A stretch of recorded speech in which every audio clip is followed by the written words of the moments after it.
Sebelum itu, mari kita saksikan bersama trailer dari film Black Death. Silakan, Mas Budi.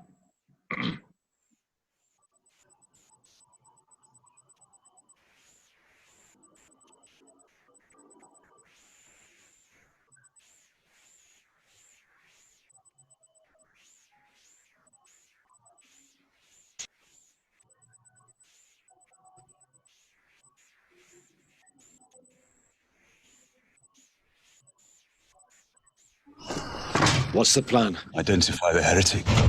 Put him in a cage. Split any man from his arse to his apple. Fumes of the dead hung in the air like poison. A plague, more cruel, more pitiless than war, had descended upon us. This was not God's work, but witchcraft. Word has reached the bishop of a village that does not suffer as the rest do. I must see for myself how this village is kept safe. This village we're headed to, they have cast God aside, and in his place sits a demon. We journey into hell. If God travels with us. Where are we going?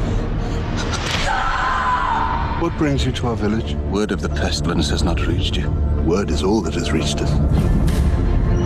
Nothing here is what it seems. We have no fury, we have no pestilence, we have no God. I see no evil here, just a simple village that has not yet been ravished. Do not be fooled.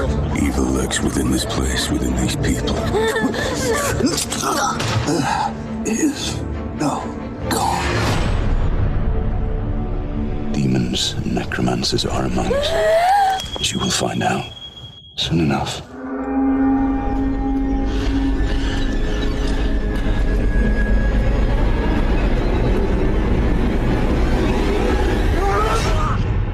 I am death.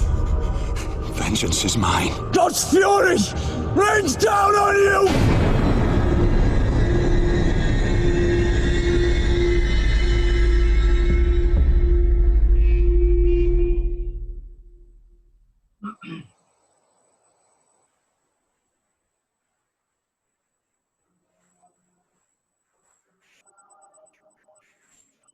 Baik, Bapak Ibu dan teman-teman sekalian, demikian kurang lebih cuplikan trailer dari film Black Death. Berikutnya kami beri kesempatan kepada Profesor Bambang untuk mempresentasikan beberapa gagasan dari sinopsis film ini. Silakan, Profesor Bambang. Iya, selamat malam semuanya.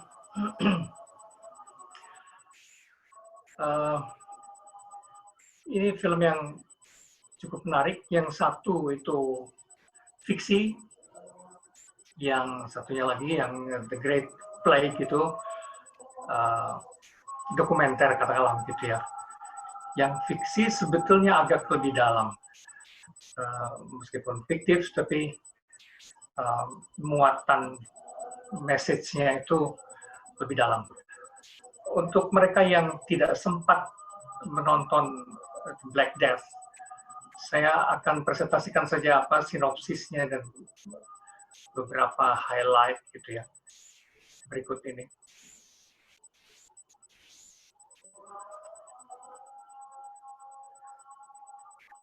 Iya.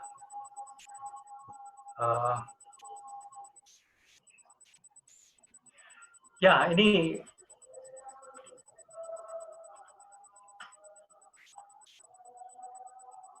oke. Saya bacakan saja. The Black Death ini film Inggris-Jerman dan skripnya ditulis oleh Dario Poloni, kemudian disutradari oleh Christopher Smith, produksi tahun 2010-an gitu. Bagi yang belum sempat nonton, sinopsisnya saya buatkan seperti ini. Jadi film ini menyangkut wabah pandemik pes yang melanda Asia Eropa abad ke-14. Korban di Eropa sendiri sekitar seratusan juta orang. Setting film Black Death itu Inggris, persisnya tahun 1348. Inggris dilanda wabah pes, masyarakat panik, saling curiga, saling menyalahkan, mengira itu hukuman Tuhan, atau ulah penyihir jahat, atau gelagat kiamat. Akibatnya situasi penuh kekerasan, saling membunuh, nyawa manusia tidak ada artinya. Perempuan-perempuan yang diduga penyihir disiksa dan dibakar. Maka seorang uskup mengutus beberapa perwira untuk menculik penyihir yang konon bersekutu dengan setan dan mampu menghidupkan orang mati. Itu disebutnya tuh necromancer. Untuk itu perwira utusan memerlukan guide dari sebuah biara. Karena orang-orang di biara rupanya dikenal memahami kawasan hutan di sekitar situ. Nah, Osmund, biarawan muda, mengajukan diri menjadi guide. Karena diam-diam ia ingin menggunakan kesempatan keluar biara untuk menemui pacarnya, namanya Avril. Para perwira berhasil menemukan kampung dan penyihirnya, Lanjiva. Tapi ternyata penyihirlah yang akhirnya justru berhasil memperangkap para perwira dan memaksa mereka melepaskan kepercayaan terhadap Tuhan. Jika tidak, mereka akan disiksa dan dibunuh. Ya, akhir cerita, beberapa perwira berhasil lolos. Osmund sendiri akhirnya menemukan pacarnya sudah meninggal, tapi dihidupkan kembali oleh si penyihir. Osmund melihat itu sebagai pekerjaan setan. Maka akhirnya pacarnya justru ia bunuh. Belakangan si penyihir memberitahu bahwa aslinya si pacar hanya dibius, lalu pura-pura dihidupkan lagi. Penuh dendam dan rasa bersalah, Osmund akhirnya menghabiskan sisa hidupnya memburu si penyihir. Kira-kira begitu. Kalau saya coba highlight, pertama, kekuatan film ini terletak pada skrip dan dialognya.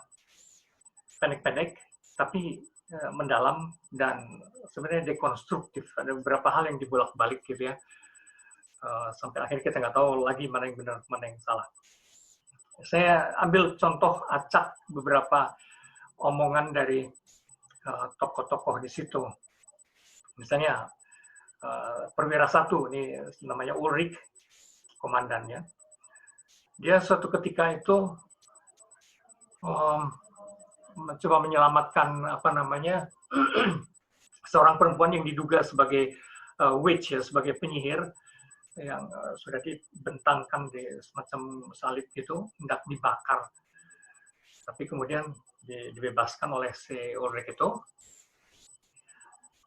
Tapi dibebaskan hanya untuk dibunuh, ditusuk dan si perempuan itu oleh perwira ini. Sambil dia bicara begini, perempuan ini sudah mati. Aku hanya membebaskannya. Jika tidak, masa akan membakarnya. Aku hanya menghindarkan dia dari penderitaan. Kadang hanya itu yang bisa kau lakukan. Nah, menurut saya ini menarik. Dalam situasi-situasi kritis, kekerasan seperti menjadi tindakan bermoral gitu ya. Lalu masih orang yang sama juga pada suatu kesempatan bilang begini, orang ini rada ganas sih soalnya, jadi memang dia melakukan kekerasan dalam banyak hal. Dan dia bilang, kami memang berjalan menuju neraka, tapi Tuhan berjalan bersama kami. Ini omongan yang menurut saya unik gitu kan ya. Tuhan bersama mereka menuju neraka, begitu kira-kira. Yaitu ironis. Masih si komandan yang sama ini, perwira 1, ketika sampai di desa yang diduga tempatnya penyihir itu, ternyata semua orang di situ sehat ya. Semua orang di situ sehat, bahkan cantik-cantik gitu, sepertinya orang-orang baik, tidak ada masalah di situ. Mereka bilang tidak ada wabah awalnya sih ya, tidak ada wabah ke sini. Nah, dia bilang begini. Ya, desa ini memang tanpa wabah, tapi juga tanpa Tuhan.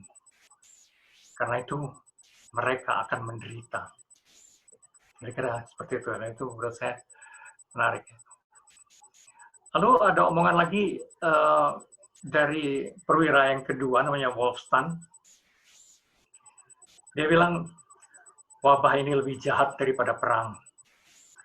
Kata pastor, ini hukuman Tuhan. Bukan. Kami tahu yang sebenarnya. Ini pekerjaan setan, para penyihir. Dan tugas kami untuk memburu setan adalah penyembuhan dari Tuhan.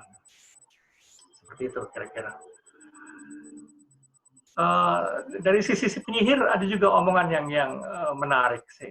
Akhirnya penyihirnya satu orang, itu perempuan cantik, Lanjiva namanya. Satu kali dia bilang, kami tak seburuk yang kau kira, kami malah lebih buruk lagi. Omongan sinis yang asik gitu ya. Atau suatu kali dia bilang ke si Osmund itu, yang nama biarawan yang pacaran itu, dia bilang, seorang lelaki membutuhkan lebih dari sekedar cinta ilahi untuk menopangnya. Dan dia tak perlu dihukum untuk menginginkan itu. Mencintai perempuan bukanlah dosa. Menarik omongannya. Masih si penyihir ini, ketika hendak menyiksa para perwira, dia bilang, lepaskan Tuhan yang pendendam itu, dan kau akan bebas. Kalau tetap kau pegang, kau mampus. Dan memang kemudian disiksa. Habis-habisan si komandan ini, si perwira Ulrich ini, ditarik dua tangannya oleh dua kuda sampai badannya belah. Itu memang mengerikan. Jadi ini pendeknya desa yang kemudian ateistik, katakanlah begitu, dan dianggap oleh orang-orang gereja sebagai bersekutu dengan setan, katakanlah begitu. Ya, kalau saya mau meng-highlight sedikit, pertama,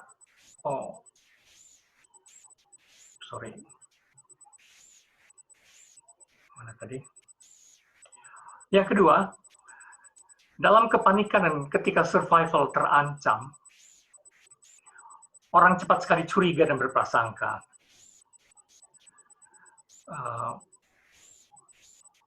Dan Tuhan menjadi kambing hitam atau legitimasi untuk saling menyalahkan. Segala kekejaman, kebejatan menjadi suci, penyucian diri. Ujungnya tak ada yang menang. Paling ego sesaat. Kita harus lebih dari binatang bila mau survive, kata seorang perwira. Akhirnya semua pihak hancur dengan trauma masing-masing yang mengenaskan. Itu. Yang ketiga, sutradaranya sendiri, Christopher Smith, dengan film itu hendak mengangkat fakta betapa tendensi fundamentalisme tetap tak berubah sejak 600-an tahun hingga abad ke-21 ini. Sikap religius yang berkisar hanya seputar ketakutan, dosa, dan hukuman, yang ujungnya selalu saja kekerasan dan keganasan. Smith mengubah naskah asli Poloni, penulis naskah aslinya itu Dario Poloni, untuk menekankan bahwa kalaupun ada yang disebut neraka, itu bukanlah neraka sebagai tempat fisik, melainkan neraka dalam batin kita sendiri, yang kita ciptakan sendiri. Hell is the hell you are in, within yourself, katanya. Keempat, ada ironi yang menarik. Ketika biarawan Osmund dalam dendam kesumatnya akhirnya menjadi algojo yang ganas, memburu dan membunuhi perempuan-perempuan penyihir, ada semacam voice over dari perwira Wolfstan itu. Aku ingin membayangkan Osmund menemukan kedamaian, dan ia selalu melihat keindahan di dunia, kebaikan. Ya, memang harusnya begitu ya seorang biarawan, tapi rupanya pengalaman traumatik, tertipu, dan sebagainya pada akhirnya, dan membuat dia akhirnya terpaksa membunuh pacarnya dan sebagainya itu. Memang membuat dia menjadi dingin dan keras, gitu ya.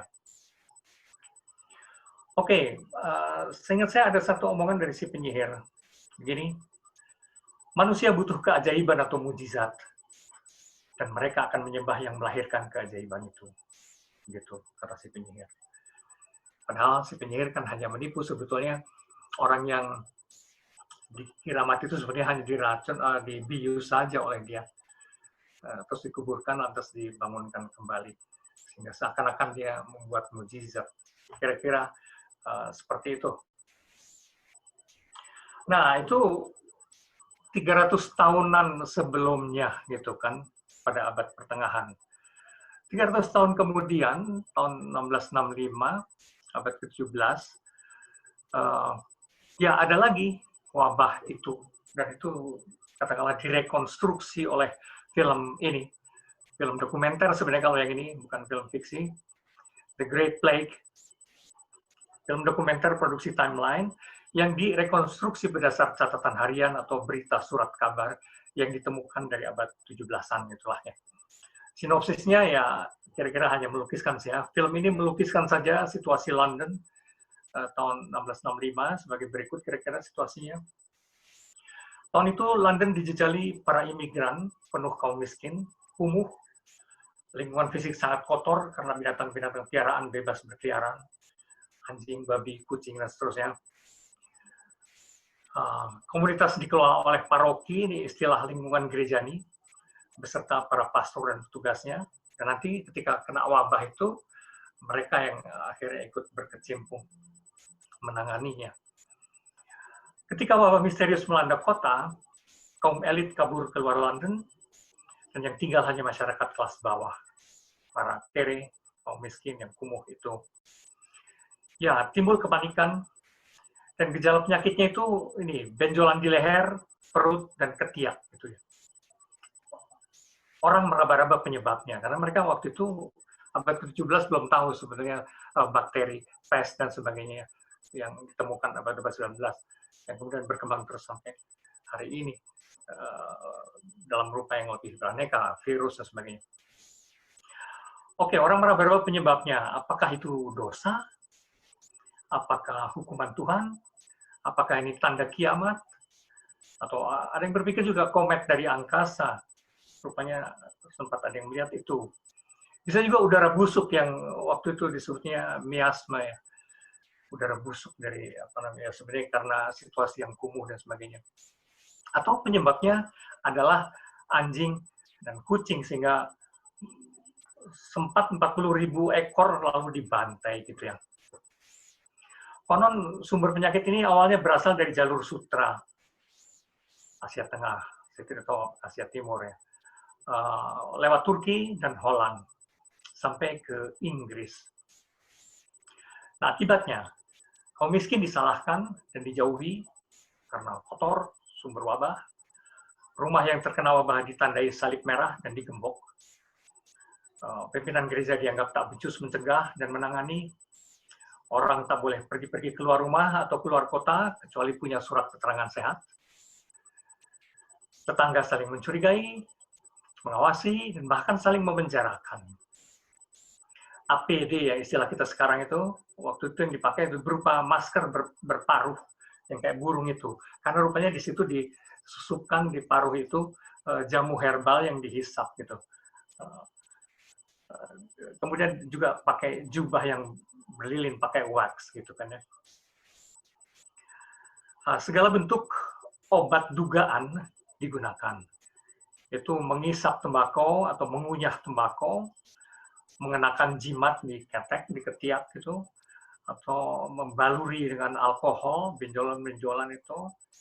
Kemudian juga membakar-bakar segala sesuatu supaya asapnya dianggap bisa mematikan sumber penyakit itu. Bahkan bermain seks supaya kena sifilis sekalian, karena bayangan mereka sifilis kan racun, ya racun lawan racun, ya mestinya malah bisa menyembuhkan gitu ya. Poison lawan poison gitu kan. Lagi pula toh sudah mau kiamat, jadi ya happy-happy aja gitu lah ya. Ngapain lagi gitu kan ya. Ada sampai seperti itu gitu kan. Tapi akhirnya semuanya percuma. Kematian mencapai sekitar 100.000-an jiwa.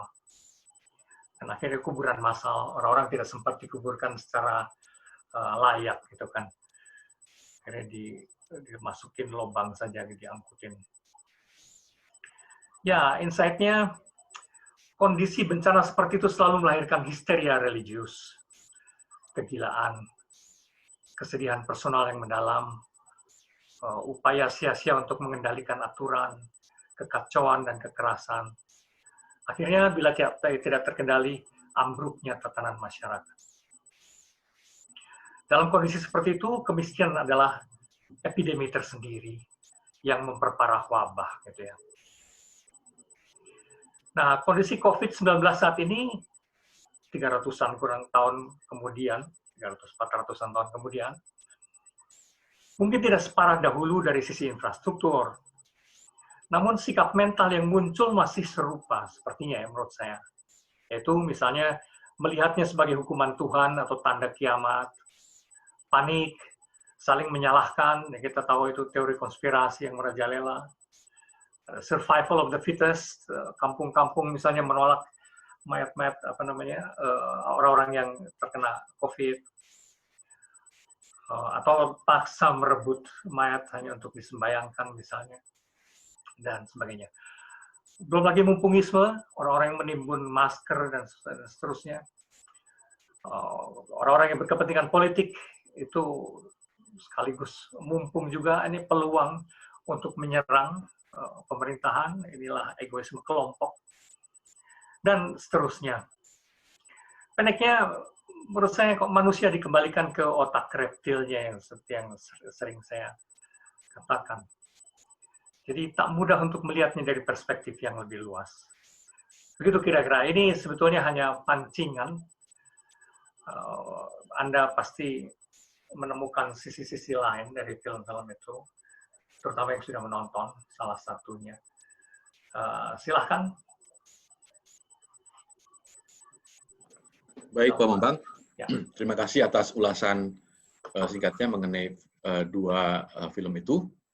Nah, kita sekarang masuk ke acara tanya-jawab dan komentar atau diskusi gitu. Oke, baik, mungkin seperti yang saya bilang, bisa langsung saja ditanyakan ke narasumber. Ya, silakan kalau ada yang mau bertanya. Mas Subelo, saya kira tolong diarahkan ke Mas Subelo.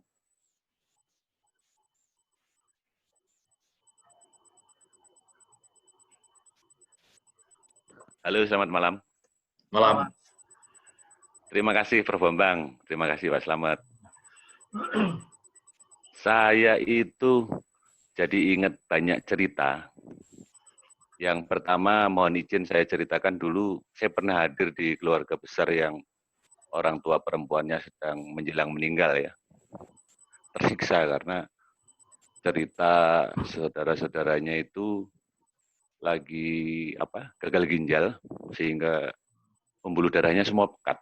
Kata dokter itu dia mengalami kesakitan mulai dari ujung rambut sampai ujung kaki itu kayak disayat-sayat.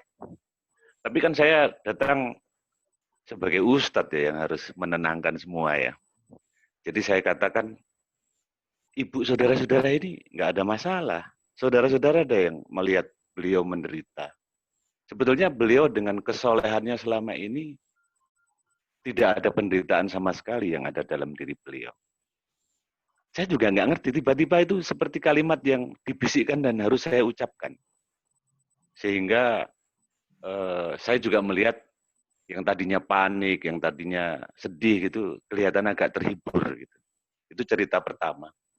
Cerita kedua, saya dulu pernah punya teman tukang copet. Jadi temennya teman. Itu ceritanya tukang copet itu kalau ditangkap, terus kemudian digebuki, itu yang sakit itu hanya pukulan pertama. Jadi pukulan-pukulan berikutnya itu katanya sudah nggak terasa sakit lagi. Ini ceritanya teman dari tukang copet yang pernah digebukin orang banyak. Gitu. Nah, yang ingin saya tanyakan ke Prof. Bambang tentang apa yang saya lihat di kedua film itu sebetulnya kalau dalam catatan sejarah-sejarah kita itu bisa nggak sih kita memastikan bahwa penderitaan itu kadang-kadang hanya dilihat oleh orang lain gitu. Bisa nggak kita misalkan seperti mendapat bisikan tadi, yakin bahwa sebetulnya orang baik itu mestinya nggak menderita gitu. Sehingga saya sendiri sebetulnya juga berharap ya dengan kebaikan-kebaikan yang kita lakukan itu walaupun nanti kita sampai di tingkat sakit yang luar biasa yang dilihat oleh orang sakit mungkin bahkan seperti disalib gitu ya. mungkin saya masih memimpikan itu. Dalam situasi kayak gitu saya nggak merasakan penderitaan gitu. Ini bagaimana menurut Prof. Bambang? Terima kasih atas pencerahannya. Selamat malam. Ya, oke, ini menarik karena sebetulnya rasa sakit itu kan tidak selalu identik dengan menderita ya, Mas Wiono. Rasa sakit itu satu hal, menderita itu tafsiran kita atas rasa sakit ya. Tafsiran kita atas rasa sakit menderita itu. Kalau kita sakit gigi terus dicopot giginya, oh itu juga sakit sih sebenarnya, tapi kita tidak menderita sebenarnya. Bahkan itu apa namanya, gerbang menuju kelegaan ya kalau begitu. Terus maksud saya rasa sakit fisik memang tidak identikan penderitaan. Penderitaan itu lebih mindset barangkali ya, mindset. Nah itu yang cerita Mas Wiono tadi itu menarik karena apa namanya, pada level paling ekstrim sebetulnya orang-orang yang sudah levelnya sufi ya, itu kan masuk di altered state ya, apa namanya, level lain dari kesadaran gitu. Ya sufi itu istilah yang sangat spesifik, tapi maksud saya orang dengan berbagai cara seperti orang-orang biasa pun bisa masuk ke dalam altered state itu, dalam apa, ranah mindset atau kesadaran level yang tidak lagi teramat tergantung pada tubuh. Itu bisa dalam kasus si pencopet itu bisa karena dia sudah terbiasa digebukin gitu. Jadi mindset-nya paling ini kali apa namanya, yang pertama aja sakit, habis itu biasa. Apa namanya, dia sudah akrab dengan kesakitan seperti itu. Bisa karena sudah biasa. Ibu-ibu yang melahirkan, yang mempunyai banyak anak, saya kira saat melahirkan yang kesekian, misalnya ke-7, ke-8, 9, lama-lama juga mulai tidak berapa ya sakit fisik tentu, ya, tapi maksud saya karena dia terbiasa, mungkin juga tidak terlalu dianggap sebagai menderita, gitu kan ya. Nah, dalam bidang religius, kesadaran itu dibutuhkan kesadaran religius yang sangat tinggi, Mas Wiono ya. Orang-orang tertentu yang mind state-nya sudah terbiasa, entah lewat ritual, entah lewat apa, betul-betul imannya begitu kuat, bisa saja sih, bisa saja. Dia juga tidak merasakannya. Tapi kalau tadi Mas Wiono bilang, jangan-jangan penderitaan itu dilihat oleh orang lain. Ya, bisa. Memang tergantung kondisi si orang itu ya. Tidak selalu begitu memang. Artinya maksudnya kita yang melihat orang-orang yang digebuki segala macam itu seakan-akan mereka pasti menderita. Bisa jadi sih orang yang bersangkutannya tergantung mind state-nya dia, taraf kesadaran dia seperti apa. Kalau dalam artian itu ya memang benar, itu lebih empati kita saja barangkali. Gitu Mas ya, kayaknya. Oke. Baik, terima kasih Pak Bambang. Berikutnya tolong diarahkan ke Pak Tristam Mulyono. Ya, kita dengarkan suaranya karena kita masih cukup banyak waktu. Silakan Pak Tristam.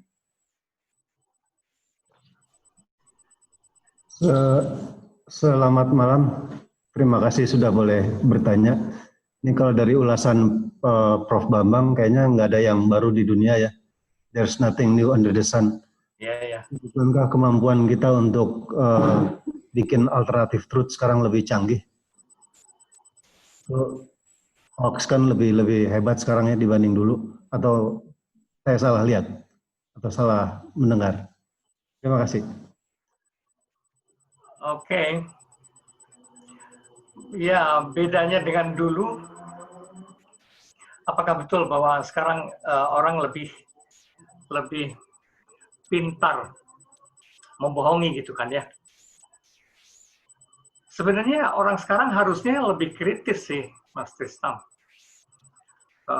Harusnya ya, karena lebih rasional, alat checking fakta data juga sebetulnya lebih memungkinkan kita bersikap kritis memang. Hoax merajalela lebih karena semua orang punya alat untuk ngomong, sehingga kesannya dan alat untuk menipu, memanipulasi data dan sebagainya gitu, sehingga kesannya sekarang lebih santer.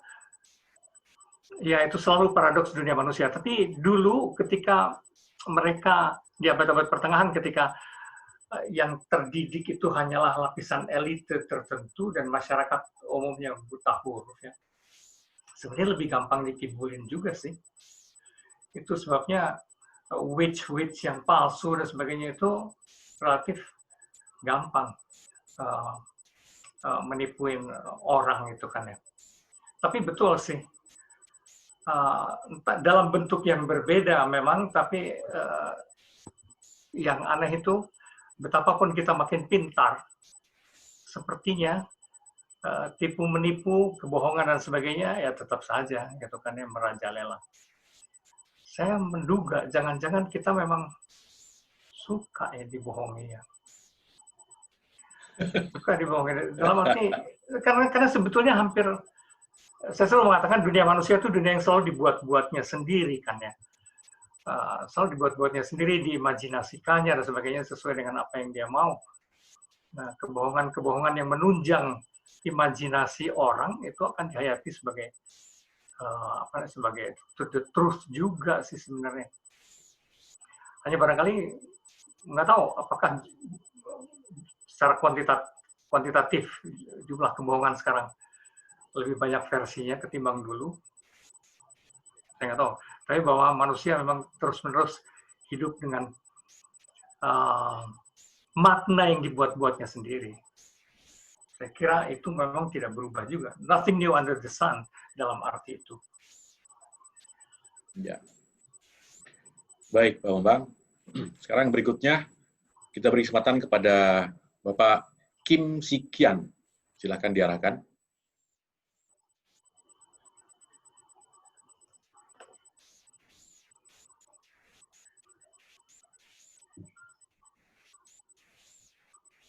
Silakan Pak Kim. Oh, itu mic-nya masih mati ya? Mic-nya belum nyala.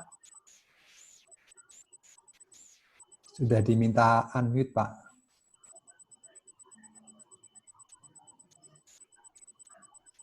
Jangan-jangan jaringannya sudah diminta. Oh. Ya. Atau switch dulu. Oke. Baik. Kita berikan kesempatan kepada Ibu Ratna Limdawati. Silakan Bu Ratna. Selamat malam, Prof. Bambang. Selamat malam, Bu Ratna. Tadi saya menyambung yang kata Prof. Jangan-jangan memang kita itu suka dibohongin gitu ya. Ya. Nah, saya melihat dari film itu, Prof, yang juga ada dalam peristiwa COVID sekarang ya, di mana orang-orang kaya itu di film yang The Great, yang film yang 1600 yang satunya itu ya, Great Plague ya, cepat-cepat melarikan diri, lalu menghindar dari orang-orang miskin karena dia punya kemampuan, resources untuk segera meninggalkan penyakit itu gitu ya. Ya, ya. Sama kayak kita, orang memborong masker, menimbun segala macam, hand sanitizer, itu kan semua oleh orang-orang yang punya gitu ya. Oleh orang yang ada uang gitu ya. Padahal semestinya kan mereka kekayaannya itu dari hasil pendidikannya gitu loh menurut saya ya. Dia bisa kaya karena dia berpendidikan dan dia punya financial success gitu ya. Karena dia berpendidikan, dia bisa punya uang gitu loh. tapi kok otaknya hanya segitu gitu loh, maksud saya. Jadi memang ya seperti kata Prof. Bambang tadi, manusia itu paradoksal gitu ya. Nah, sementara si yang tidak punya, ya pasrah-pasrah aja. Ya nggak apa-apa lah mati. Kalau emang udah mau mati aja kan gitu ya. Itu ada kalimat-kalimat itu yang saya dengar gitu ya. Nah, saya sebagai ya, pengamat lah gitu ya, melihat dan segala macam, akhirnya saya bertanya sendiri, gini Prof, kayaknya memang kegilaan ya yang dihasilkan oleh COVID itu. Ada satu webinar yang saya ikuti, katanya begini, COVID itu sudah melahirkan pathetic leaders. Pathetic. Istilah pathetic kayaknya udah berat banget deh. Contohnya Trump.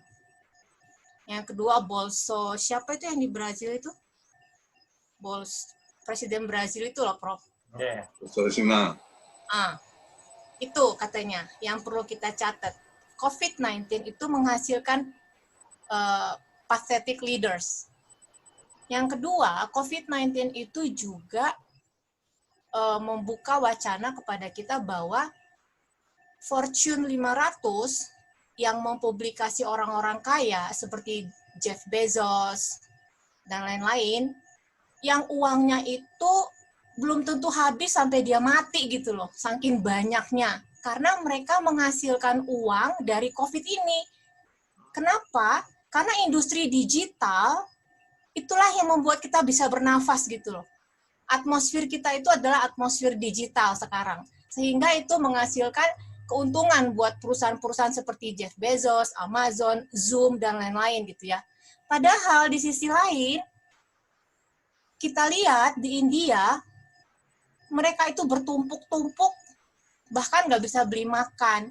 Apa nggak ada gitu perasaannya untuk berbagi sedikit lah dari uang yang dia hasilkan industri digital itu untuk pendidikan, anak-anak dikasih gadget, udahlah, cukuplah itu yang namanya operator telekomunikasi berpikir untuk meningkatkan subscriber gitulah, udahlah, cukuplah gitu loh. Sekarang saatnya untuk berbagi lah, tapi itu pun nggak ada gitu loh. Jadi saya pikir emang iya ya, lama-lama orang yang nggak berpendidikan itu lebih wise daripada orang yang dokter-dokter dan profesor-profesor itu gitu loh, Prof. Maksud saya gimana nih, Prof? Silakan, Prof. Ya, orang yang tidak berpendidikan terpaksa dalam keterbatasan jadi dipaksa wise ya. Sementara orang-orang kaya yang berpendidikan tidak ada paksaan untuk menjadi wise. Nah, ini menarik nih. Apakah kearifan seseorang itu harus muncul dari ketersudutan gitu kan ya, keterpaksaan, itu menarik. Bisa jadi sih. Meskipun juga keterpaksaan, saya jadi ingat segala cerita, berbagai cerita di kamp konsentrasi Nazi ya. Itu kan banyak sekali juga orang Yahudi yang masuk ke situ, itu kan orang kaya, banyak juga orang pintar di situ. Tapi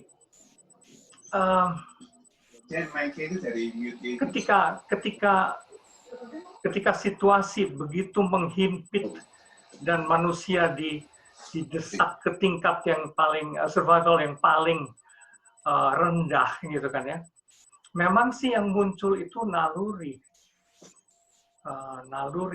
survival, dan seakan-akan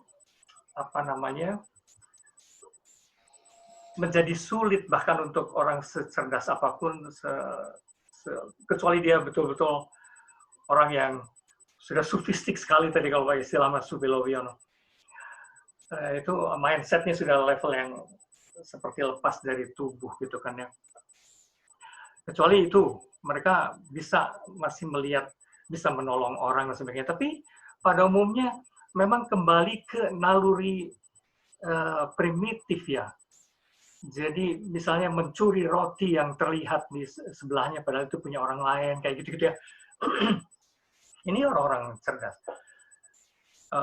Bisa begitu, hanya tadi bahwa orang-orang kaya pun gitu. Kalau itu mungkin lebih karena terbuai kesenangan, sehingga bisa saja dia lantas tidak peduli pada mereka semua di luarnya yang menderita. Nah, tapi itu menurut saya itu menunjukkan bahwa kepintaran maupun kekayaan sebetulnya bukan indikator kematangan jiwa seseorang ya. Itu bisa lain sekali gitu. Kematangan jiwa seseorang itu bisa lepas dari kaya, miskin, bodoh, pintar sih sebenarnya. Kualitas batin seseorang itu bisa tidak tergantung pada kaya atau berpendidikan atau tidak gitu kan ya. Saya kira begitu. Itu dari situ kita bisa melihat itu ya, kualitas kemanusiaan seseorang, kualitas batin maksud saya.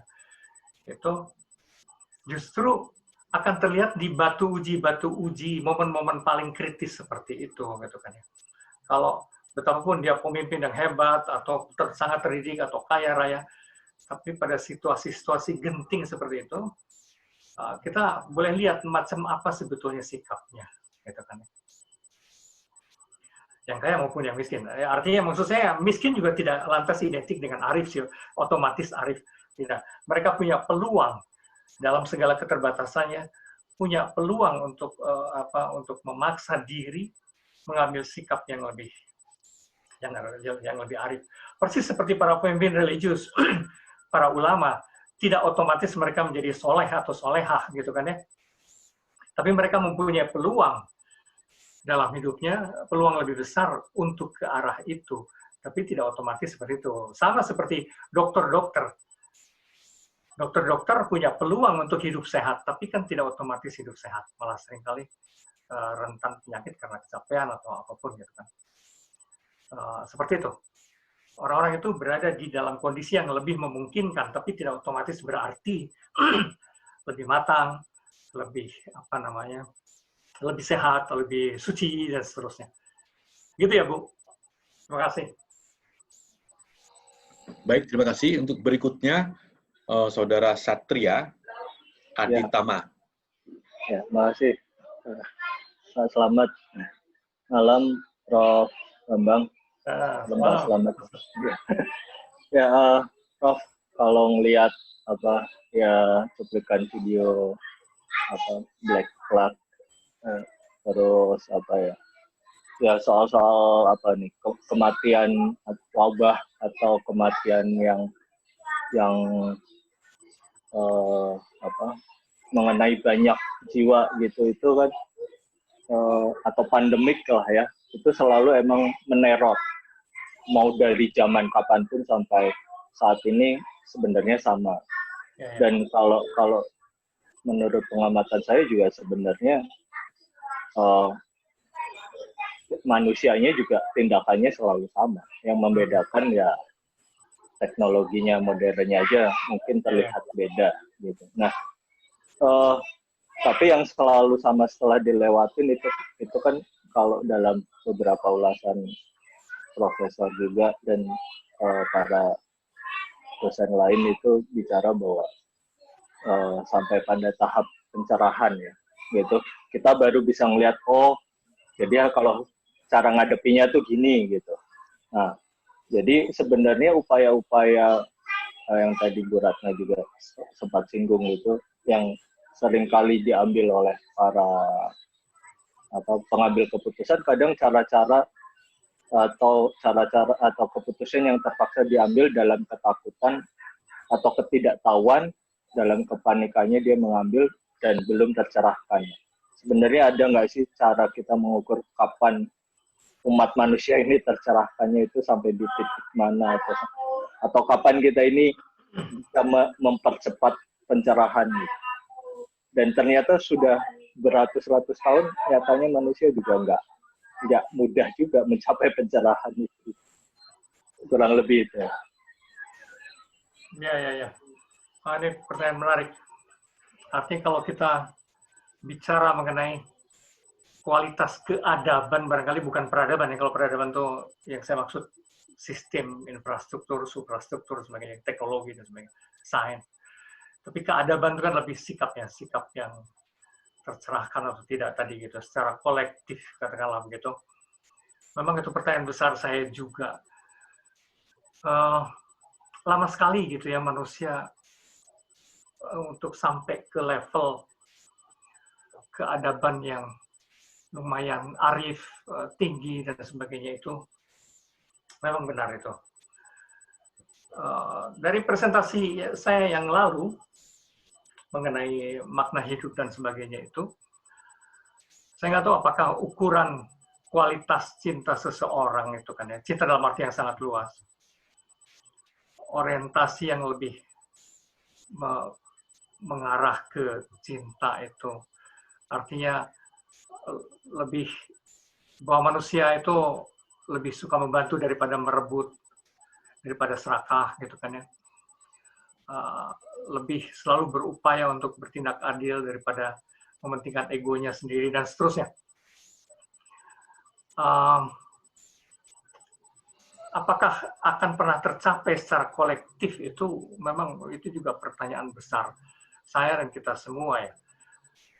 Karena kenapa saya harus mempertanyakan itu? Karena sebetulnya sekian banyak tokoh, entah itu sebutannya nabi atau pendiri agama atau apa, itu sudah turun ke bumi ini boleh dibilangnya dari sejak zaman kapan gitu kan ya. Tapi kan manusia tetap aja gitu.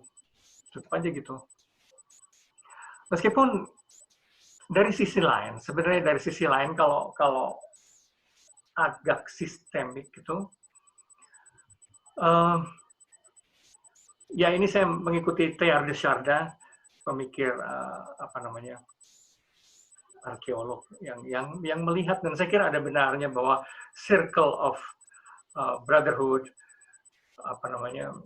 lingkaran kekeluargaan itu makin lama akan makin luas, dan menurut saya itu mungkin iya juga sih, yang tadinya sekedar klan, marga, kemudian yang pernah saya cerita itu yang akhirnya menjadi suku, menjadi kota, menjadi bangsa, negara, dan akhirnya kerjasama sebetulnya sekarang itu makin mendunia. Kalau melihat itunya sih, sepertinya kita secara eksternal sekurang-kurangnya dikondisikan masuk ke tahapan itu. Tapi masalahnya secara internal, sikap batin kita itu yang sangat tidak pasti kita apakah akan betul-betul sempat terbentuk. Cuman kondisinya sebenarnya sudah memungkinkan. Kondisinya lagi-lagi tadi seperti analog dengan para dokter, para pimpinan agama dan sebagainya yang sebenarnya berada dalam kondisi itu. Tapi sejauh mana lantas kita kondisi itu memungkinkan kita naik ke level, berevolusi ke level kualitas batin yang lebih positif, katakanlah begitu ya. Itu memang saya juga tidak yakin. Itu patut direnungkan bersama sih sebetulnya. Tapi saya kira tidak terlalu pesimis, dalam arti kondisi sebenarnya sudah memungkinkan kita. Kita sudah terkait pada jaringan sedunia sebenarnya gitu kan ya. Dan saya selalu mengatakan belum pernah kita mengalami bahwa tindakan-tindakan dunia begitu seragam dan kompak katakanlah seperti saat ini gara-gara COVID gitu. Terus dari sudut itu COVID ini semacam blessing in disguise juga dalam secara tak langsung menciptakan kondisi bersama gitu kan ya. Di mana-mana kita tahu itu lockdown gitu. Dan semua juga work from home dan seterusnya seperti itu. Sehingga tadi pertanyaan dari Bu Ratna bahwa ya memang ada orang-orang yang mendapatkan keuntungan sih dari interaksi daring itu. Tapi itu side effect, barangkali boleh juga dilihat begitu. Kalau dari sudut kalau dari sudut upside-nya, dari sudut the bright side, saya kira bahwa kita semua terhubung sekarang itu. Dan artinya sebagai kondisi lebih memungkinkan sebetulnya untuk naik kelas dalam sikap batin kita. Terima kasih Pak Satria tadi. Ya. Baik, terima kasih Pak Bambang. Tadi saya lupa untuk mengembalikan giliran pertanyaan ke Pak Kim Ki Kian. Silakan Pak Kim. Ya, Dengar ya Pak? Ya, dengar. Oke, terima kasih. Prof. Bambang, nggak tahu kesan saya salah atau tidak. Semenjak COVID ini, ada beberapa universitas, ya ilmuwannya itu kayaknya menggunakan aji mumpung atau apa itu, mumpungisme atau apa, dengan kepengen tampil cepat-cepat, lalu apa namanya, mereka itu mempublikasikan riset penemuannya untuk nyari vaksin gitu ya, kira-kira ya. Wah, yang kelihatannya belum valid atau sah metodologinya atau temuan-temuannya apanya begitu, tiba-tiba mereka mengklaim sudah bisa gini, sudah bisa begitu, apa-apa begitu. Nah, melihat mentalitas kayak begitu, apa namanya, menurut Prof. Bambang yakin enggak ilmuwan-ilmuwan kita itu bisa ikut memberi kontribusi atau paling tidak bisa lebih cepat menemukan vaksin begitu untuk COVID gitu, Prof. Kalau umpamanya tidak, jawabannya faktornya itu apa ya, Prof ya? Kok ilmuwan kita ini kok ya sering-sering ya gitu, kepengen muncul, kepengen apa, lalu risetnya itu tidak sungguh-sungguh begitu. Iya. Saya gini, bahwa ini dipakai sebagai peluang untuk tampil diri, saya kira yang otomatis tanpa COVID pun gitu, sebenarnya medsos sudah memberi peluang untuk semua orang untuk tampil. Ini memang kayak euforia gitu ya, yang ya semua orang memanfaatkan media sosial untuk dan internet untuk apa namanya, sebagai panggung untuk tampil diri. Saya kira semua pihak juga tergoda untuk itu. Tapi apakah mungkin ilmuwan Indonesia menemukan? Saya sendiri sama bingungnya dengan Pak Kim, dalam arti memang banyak berita gitu seakan-akan itu sudah ditemukan gitu, vaksin ini atau obat ini, obat itu. Tapi kemudian disangkal lagi oleh orang lain. Misalnya sempat apa namanya, kloroquine itu dianggap sebagai, kemudian disangkal. Ada lagi yang bilang A, sangkal lagi. Sama kita bingungnya. Ini yang benar yang mana gitu. Tapi kalau saya ditanya, apakah orang Indonesia mungkin? Sebetulnya kalau dari sudut tradisi dan infrastruktur dan sebagainya, dunia luar Indonesia lebih mungkin karena laboratorium mereka lebih canggih bagaimanapun, dan tradisi keilmian mereka lebih canggih juga gitu ya, selain infrastruktur. Terus mereka sebenarnya dari sisi kemungkinan itu tentu lebih advance daripada di sini, karena infrastrukturnya belum seberapa memadai. Tapi gitu ya, negara-negara berkembang semacam ini tuh justru karena keterbatasannya seringkali itu mendesakkan kreativitas tertentu yang bisa mengejutkan sih gitu ya. Artinya kalau sebagai potensi ya bisa-bisa aja sih, karena banyak hal di Indonesia tuh yang dirasa tidak mungkin di negara-negara maju yang serba tertib, tiba-tiba jadi mungkin gitu ya. Kalau dalam hal gitu tuh tendensi otak atiknya orang Indonesia itu kan bisa menimbulkan kreativitas yang kadang-kadang mencengangkan juga. Nah, kalau dari sisi itu justru keterbatasan itu memberi peluang. Tapi terus terang kita sama-sama tidak tahu seberapa canggih dan seberapa mungkin kita menemukan vaksin atau obat untuk COVID ini. Terima kasih. Ya. Baik, Profesor Bambang, silakan kalau ada pertanyaan lain dari peserta yang mungkin belum bertanya. Dari Pak Mif, ya, Bayhaki, ya, silakan Pak Mif.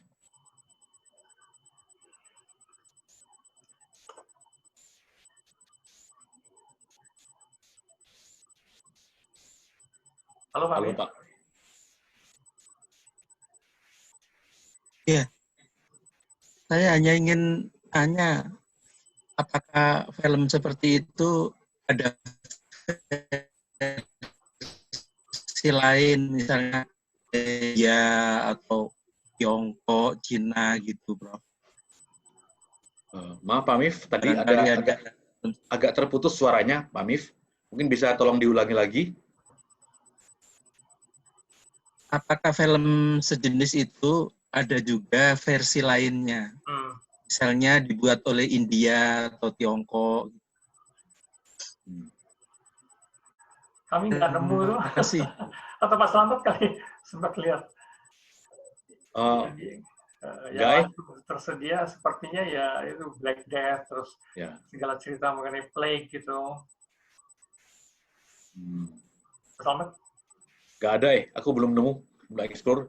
Ya mungkin nanti kita bareng cari bersama-sama Pak Mif, saya kira explore di YouTube barangkali. Mestinya ada ya. Mestinya. Halo Pak Selamat. Ya. Boleh ikut bicara dengan Yunita di sini? Ya, silakan Bu Yunita. Untuk tadi pertanyaan Pak Baihaki itu ada versi Koreanya The Virus, itu dibuat tahun 2019, sempat booming juga gitu, dengan latar yang jauh lebih mengkini lah, karena dia bicara tentang virus, penyebarannya dengan teknologi yang sudah lebih canggih gitu. Tapi yang menarik untuk saya di sini tuh ya itu tadi, ternyata cara berpikir manusia dalam kondisi krisis itu seringkali pada modus default gitu ya Prof ya, kembali kepada insting untuk survival gitu. Lantas kita lupa gitu bahwa sebetulnya di zaman sekarang kita bisa lebih kritis terhadap informasi apapun yang kita terima, kita juga bisa lebih kritis bertindak. Artinya I have to be well informed and I have to share how to be well informed to others gitu. Kita lupa juga untuk yang namanya edukasi itu dilakukan pada hal-hal kecil keseharian gitu. Kita membantu orang tidak harus juga dengan donasi besar, dengan membuat orang yang mungkin tidak menjalani pendidikan IPA yang belajar tentang virus dan segala macam, jadi lebih mengerti tentang virus, lebih mengerti gimana dia harus menjaga kebersihannya. Karena kalau kita perhatikan juga, saya sempat nonton dua-duanya walaupun belum selesai gitu ya, bahwa sebetulnya masalahnya itu ada di masalah lingkungan yang hasil dari tindakan manusia juga. Virus pun juga kan bagian dari ekosistem kita, yang akhirnya di ujung-ujungnya jadi masalah sosial, masalah geopolitik, padahal itu bisa saja bersumber dari masalah keseharian kita. Ada perubahan iklim, ada mutasi makhluk hidup gitu. Nggak cuma virus aja yang mutasi kan, gitu. Manusia juga mengalami banyak mutasi gitu. Jadi sebetulnya ini kan sesuatu hal yang berbalik dari tindakan kita sendiri gitu. Dan itu tidak membuat kita belajar lebih gitu. Mungkin jadi belajar lebihnya sekarang ya oke lah kita bisa bekerja dari rumah, sudah ada teknologi informasi, sudah lebih canggih, tapi tidak membuat kita menjadi lebih pintar dan lebih kritis untuk melihat dan untuk bertindak gitu, Prof. Mohon tanggapannya, Prof. Iya. Terima kasih. Ya itu kenyataannya begitu, itu kan ya. Kenyataannya begitu. Dan itu kenapa ya? Kenapa ya kita punya segala peralatan yang memungkinkan kita untuk menjadi kritis dan bahkan bisa menjadi well informed, tapi ternyata itu tidak lantas melahirkan sikap-sikap yang lebih efektif untuk mengatasi hal-hal itu. Saya kira pada tingkat kolektif sih semua orang juga berusaha sih. Memang lewat pimpinan-pimpinan mereka. Koordinasi ada dong, hanya yang artinya pada tingkat pimpinan kita menyaksikan ada banyak koordinasi, for better or for worse. Dalam arti ada tentu orang seperti Trump atau Presiden Brazil yang ya katakanlah menjadi aneh seperti itu, tapi kan banyak pemimpin lain juga cukup serius, tidak patetik mereka itu gitu kan ya. Dan saya kira sebenarnya koordinasi pada level dunia juga bergerak. Hanya memang semua orang nampaknya belum nemu persis jalan keluarnya, itu satu yang betul-betul nendang gitu kan ya. Dan semuanya hanya bicara potensi kemungkinan gitu, dan mungkin tahun depan sudah bisa dan seterusnya. Tapi kan kita menyaksikan itu semua kemungkinan. Tapi yang menarik adalah ternyata masyarakatnya dimanapun batas toleransi atas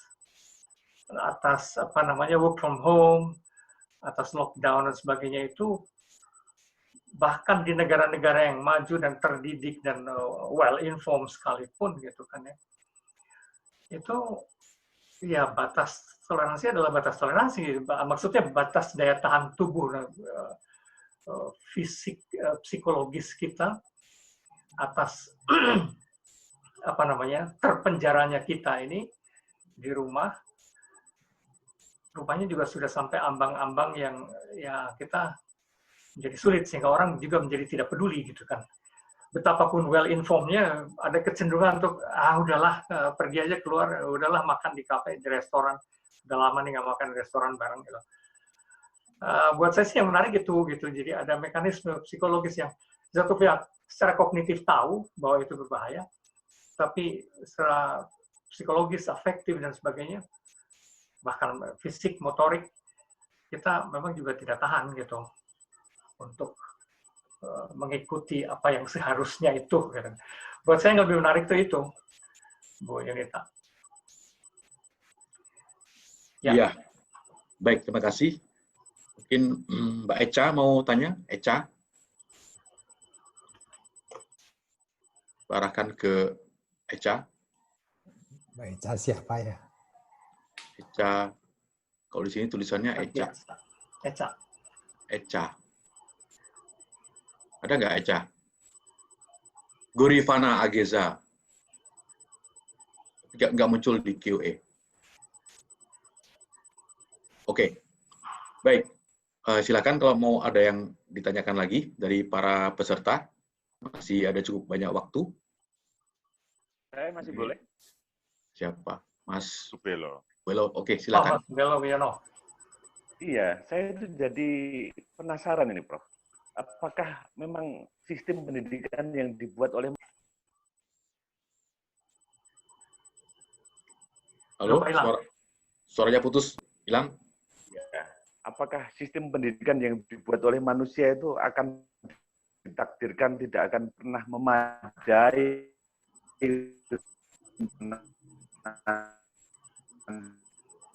zaman gitu. Pada ketika manusia tidak akan selesai, harus terus belajar begitu, Prof. Terima kasih, Prof. Sorry, terputus tadi, Mas. Baru sampai kata memadai terus putus. Pendidikan tidak memadai untuk apa misalnya? Iya. Iya, apakah tidak memadai untuk menyelesaikan persoalan-persoalan yang ada gitu. Sehingga kita memang hukum alamnya manusia itu harus selalu belajar gitu ya. Sampai kapanpun kita nggak boleh lulus gitu, harus belajar terus gitu ya. Oke, baik. Kalau secara individual nampaknya begitu, tapi secara kolektif, saya masih percaya bahwa itu dimungkinkan sih sebetulnya, naik hanya butuh waktu entah berapa lama sih sebenarnya untuk masuk ke level keadaban baru yang lebih tinggi itu. Tapi gini loh, bahwa sepanjang peradaban manusia, dari dulu sampai sekarang, penderitaan selalu ada gitu kan ya. Penderitaan selalu ada, persoalan dengan demikian juga selalu ada, penyakit selalu ada. Artinya persoalan selalu ada, meskipun barangkali penyakit fisik sudah agak teratasi. Saya ingat Yuval Harari, tapi juga Steven Pinker, dan beberapa orang lain lagi yang sebenarnya optimis melihat perkembangan peradaban dalam arti sistem teknologi dan sebagainya yang sudah mengurangi angka kematian bayi, angka kematian ibu-ibu yang melahirkan. Lantas bagaimanapun secara general sebetulnya kesehatan sudah mulai meningkat, dan pendidikan kurang lebih juga semakin merata kalau dibandingkan dengan abad pertengahan tadi. Kalau indikatornya seperti itu, memang sih ada titik cerah, bahwa artinya ada perubahan ya, ada perubahan. Artinya modernitas tidak sepenuhnya konyol, meskipun banyak juga orang yang bunuh diri dan sebagainya, tapi saya kira tidak sepenuhnya konyol dalam sebagai kondisi lagi-lagi infrastruktur lebih memungkinkan kita bagaimanapun untuk berkualitas hidup lebih baik gitu. Memang di negara-negara maju ada ekstrem yang lain, orang jadi kegemukan lah, jadi penuh kolesterol dan sebagainya gitu. Tapi bahwa in general kondisinya jauh lebih memungkinkan manusia untuk sehat sebenarnya. Kalau dalam skala besar gitu. Dan ya saya juga melihat ini. Karena begini, orang seperti Steven Pinker itu rada bosan terhadap aneka kritik terhadap kehidupan modern gitu ya. Seakan-akan seperti yang dikatakan Mas Subiloyono tadi, ini jangan-jangan pendidikan ini semua seperti nggak ada gunanya gitu, tidak akan pernah memadai bagaimanapun juga. Dan banyak sekali sebenarnya kritik terhadap modernitas, tapi Steven Pinker, Harari, dan teman-teman yang lainnya dia menunjukkan juga fakta-fakta yang menurut saya menarik sih, bahwa bagaimanapun kondisi manusia hari ini in general lebih baik sebetulnya gitu ya. Barangkali tinggal membangun sikap batin tadi barangkali yang mudah-mudahan sih pelan-pelan juga akan menjadi lebih baik dan lebih tinggi gitu orientasi nilainya. Karena lebih dimungkinkan maksud saya. Dulu tidak abad pertengahan nyawa orang benar-benar dan martabat manusia benar-benar nggak dihargai sama sekali. Orang dipancung, dipenggali, dibelah, diseret oleh kuda dan sebagainya.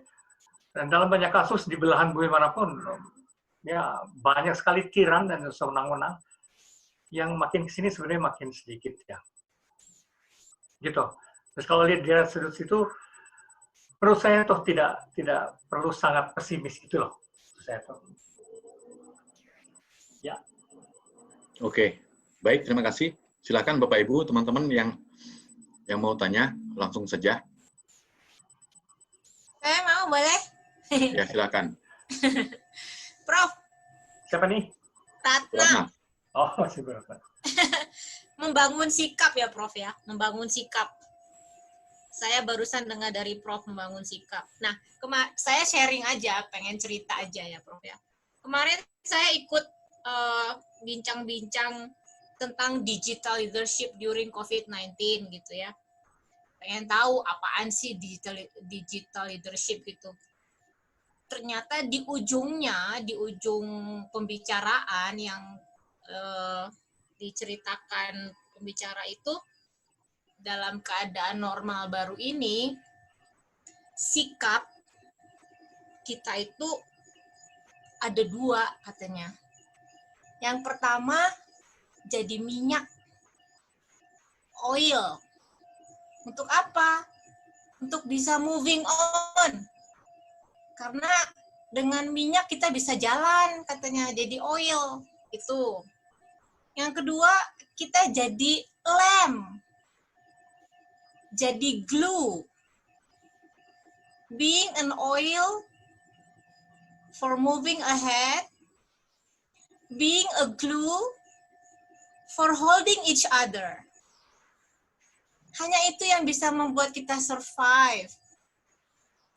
Jadi saya berpikir, tadi yang kata Prof tadi itu, ada, kemajuan kita ada. Kemarin itu akhirnya saya ngomong gitu ya. Pesertanya cuma 9 loh, Prof. Padahal itu dari Newcastle University yang hebat itu, yang tahun 1800 lah, di UK sana. Akhirnya saya bilang, lucu juga ya, saya bilang. Saya ada di Bandung, kalian ada di mana, tapi kata-kata oil dan glue itu membuat saya menjadi bersemangat. Bye-bye COVID gitu loh. Maksud saya gitu loh, Prof. Ada, tapi ajaib juga gitu loh, bisa ketemu dua kata oil dan glue itu, hanya sekedar sharing aja sih. Thank you.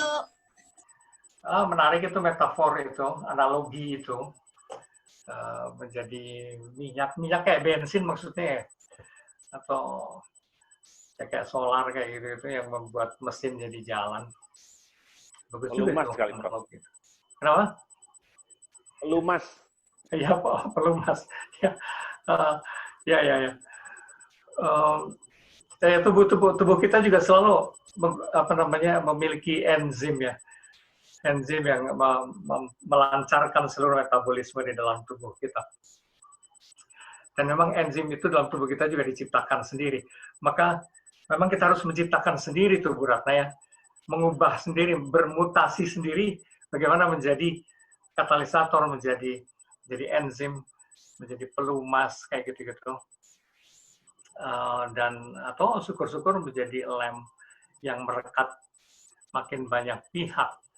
Saya kira memang akhirnya kita sulit bergantung hanya pada para pemimpin gitu, meskipun skopnya kolektif.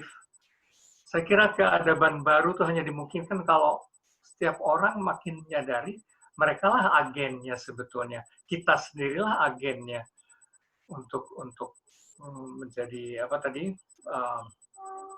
minyak dan lem itu gitu. Kita sendiri seperti tubuh kita sendiri yang menciptakan enzim, ya kita sendiri yang harus mengubah diri menjadi minyak dan lem itu, barangkali itu sih. Terima kasih, ini analoginya Bu Ratna. Ya, baik. Ada yang mau tanya lagi? Silakan. Kalau enggak saya terakhir. Ya, terakhir. Ya, saya hanya penasaran aja yaitu tidak ada yang berubah di bawah matahari, mau abad pertengahan, mau abad modern. Selalu kalau kita manusia itu menghadapi persoalan yang huge, besar, terus kemudian masif, misterius barangkali, out of control, itu selalu dikaitkan dengan kutukan dari Tuhan. Ya suka gak suka, risih gak risih itu kadang-kadang sering muncul. Nah, bagaimana kita mengklarifikasinya gitu ya? Apakah kita perlu merevisi arti dosa gitu ya? Karena kita berdosa, maka Tuhan mengutuk dan mendatangkan bencana alam semacam itu. Kalau kita pakai misalnya analogi bukan teorinya Spinoza, dia bilang bahwa hukum Tuhan itu terekspresikan dalam hukum alam gitu. Kalau kita melawan hukum alam berarti melawan hukum Tuhan juga, melawan Tuhan. Jadi kita kena karmanya atau hukumannya, hukum alam. Dengan kata lain, alam marah begitu ya. Nah, para saintis itu sudah bilang bahwa virus ini, COVID ini juga akibat dari pencemaran lingkungan hidup, ya, terus penebangan hutan juga, ya, ada yang disebut dengan luapan virus gitu ya. Virus melompat ke manusia gara-gara perilaku kita itu menghabisi alam dengan segala cara gitu ya. Nah, dalam arti itu mungkin ungkapan bahwa kita berdosa terhadap Tuhan, melawan alam, atau bahwa ini kutukan Tuhan sama dengan kutukan dari alam sendiri, itu barangkali ada benarnya, logis lah, minimum begitu. Ada komentar dari Prof. Bambang, silakan. Ya, lucunya itu kan pendapat seperti itu sudah muncul sejak abad 12-13-an, itu di abad pertengahan. Para filsuf, teolog, seperti Thomas Aquinas misalnya,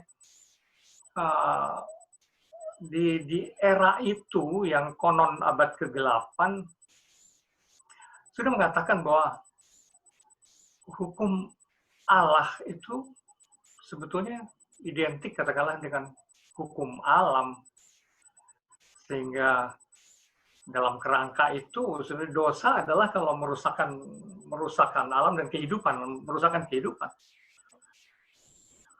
Jadi ini konsekuensi memang panjang, artinya seakan-akan tidak dibutuhkan suatu wahyu khusus atau apapun dari Tuhan dalam hal itu, karena merusakkan kehidupan berarti merusakkan Tuhan, berdosa gitu kan ya, dan menghormati kehidupan berarti ya menghormati Tuhan. Jadi yang what is at stake here itu apa yang jadi taruhan di sini itu image mengenai Tuhan gitu.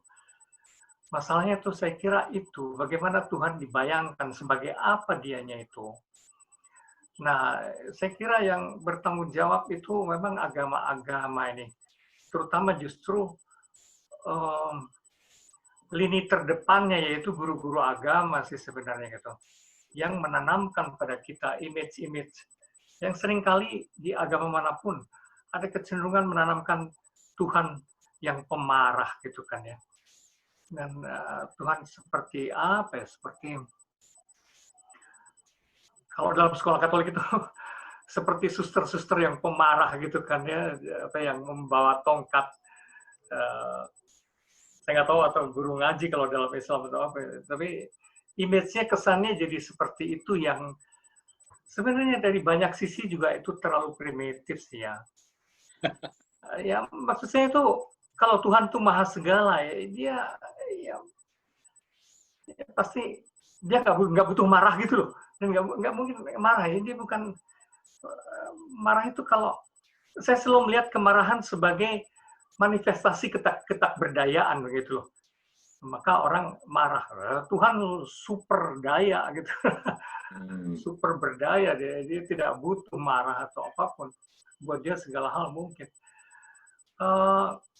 Dan kayak Tuhan macam ini tidak mungkin juga diskriminatif gitu, seakan-akan hanya agama gue gitu kan yang paling benar, dan yang lain itu semua terjun ke neraka dan sebagainya.